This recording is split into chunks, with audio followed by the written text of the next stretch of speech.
Galatoomaa jecha maqaan koo Ifraa Waziiriin jedhama kantiibaa magaalaa Maayaati.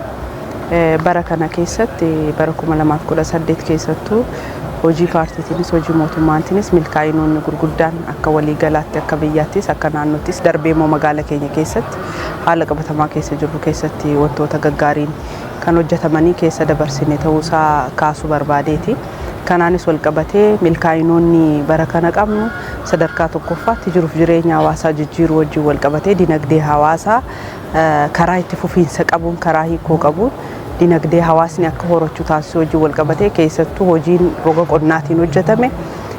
lafti akka magaalaatti magaalaadha malee maqaan lafa qonnaas of keessaa hammatti qonnaan bulaa baay'ees of keessaa kan qabduu fi hektaara 19,000 ol kan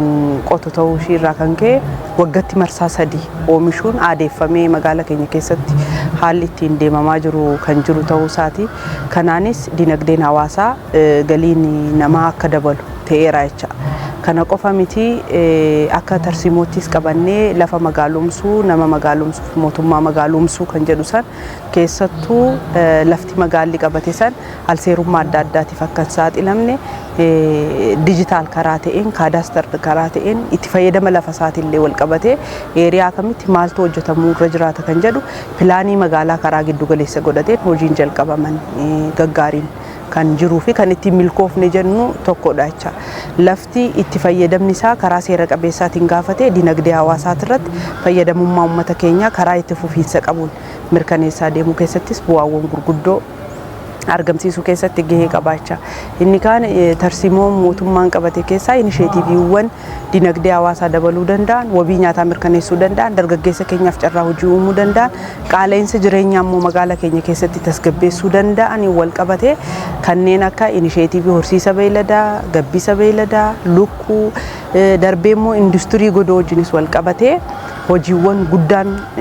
akka magaalaatti hojjannee gara tokkoon dinagdeen akka dabalu taasisnee gara kaaniin dargaggeessa hojii dhabaa rakkoo isaanii akka hiiku taasise gara kaaniin immoo qaala'insa jireenyaa akka magaalaatti jiru san tasgabbeessuu keessatti san bira darbee immoo teeknooloojii wajjin illee akka walitti madaqu kan taasise. Fakkeenyaaf dhiyeessii lukkuu cuuciitiin qormaata hamaa keessa turre jecha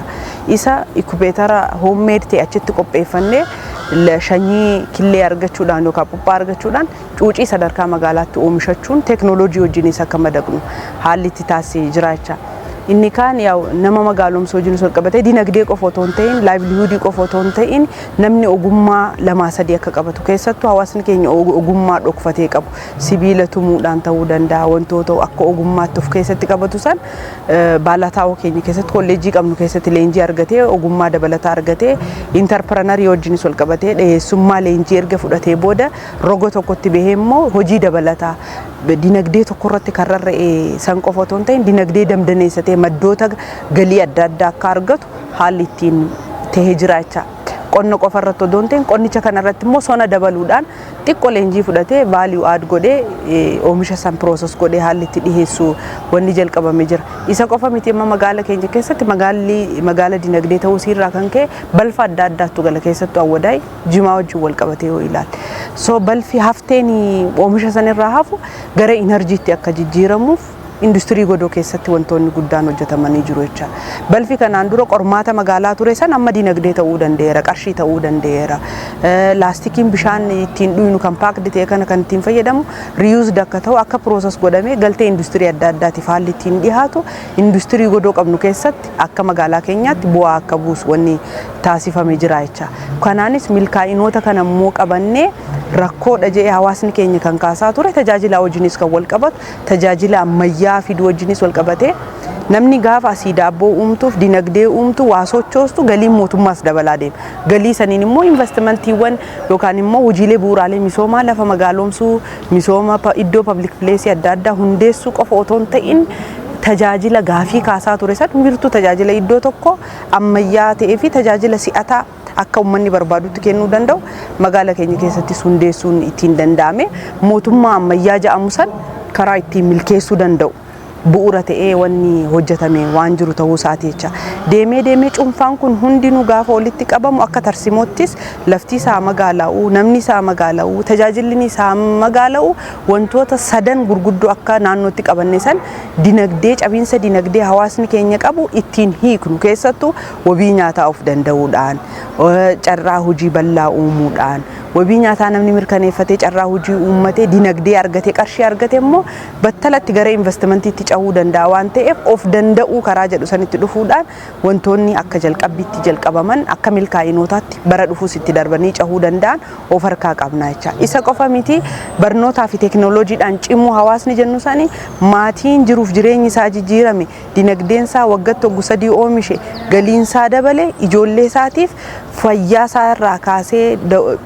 erga guddate kaasee barnoota isaatiin kaasee karaa fooyya'insa qabuun dhalootanni dorgomaa ta'e akka uumu waan nama taasisuutu jira jecha. Kana erga jaarree immoo tajaajilli nuti kennu ammayyoomsinee sirnoomsinee wanni walitti qabannee deemnu san immoo sirna keenya sirriitti ijaara jecha. Kana gochuudhaaf immoo akka magaalaa keenyaatti humnoota sadan itti fayyadamna jennee kaafne san humna mootummaa wajjin wal qabate galii mootummaa maksimaayis gochuudhaan magaalli kun bara kana keessatti karoora galiisaa parsantaa 100 milkeessuu danda'eera. Kanammoo kan godhe milkeessuu qofa otoo hin ta'in karaa hiikoo qabuudhaan qarshiin inni sassaabees karaa hiikoo qabuudhaan bara 2015 magaalli kun gaafa hunda miliyoona 520 kan galiin kun sassaabamu bara kana immoo biliyoona 3 sassaabneeti kan teenyee haasa'aa jiru jecha. Sochii magaalaa san keessa jiru dinagdeen uumamu san outputii isaa galii namni dinagdee argate galii san fida jecha. Isa san akka itti fufuu fi isa immoo qusannaadhaan fayyadamuudhaan gaafii uummataa karaa deebisuu danda'u keessattuu wantoota dinagdee uumuu danda'an kanneen akka inisheetiivii kilaasteroota ittiin ijaaruu, giddugaloota gabaa adda addaa ijaaruun, even misooma kooliidara akka magaalaatti jalqabne dinagdeedha magaalaa keenya keessatti. Maaliif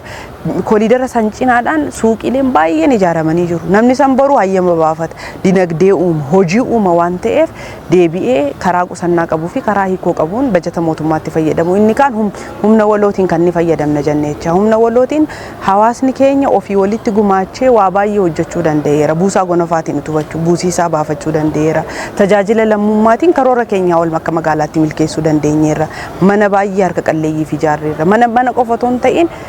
iddoo inisheetiivii tajaajila lammummaatiin ijaarreetu jira. Itti horsiisa dargaggeessi hojii dhabaa ta'e ittiin galu gandaan adda qooddatanii namoonni walitti dhiyaatan maatiidhaan qooddatanii waan itti fufiinsa qabuu fi waan dinagdee uumuu irratti humna waloos kan ittiin fayyadamnee fi tajaajila lammummaa kan ittiin sirriitti ilaalledha. Inni kaan yaa mana murtii aadaatiin sirnoomsuu wajjin wal qabatee win approachidhaan hawaasni keenya duudhaa isaatti deebi'ee haqa bakkatti deebisee tajaajila ittiin argachaa jira waan ta'eef humna fayyadamnu san qindoomsinee akka nama sirna ijaaruutti akka sirnoomu akka itti fufiinsa qabaatu nageenya isaa gaachana sirnaatiin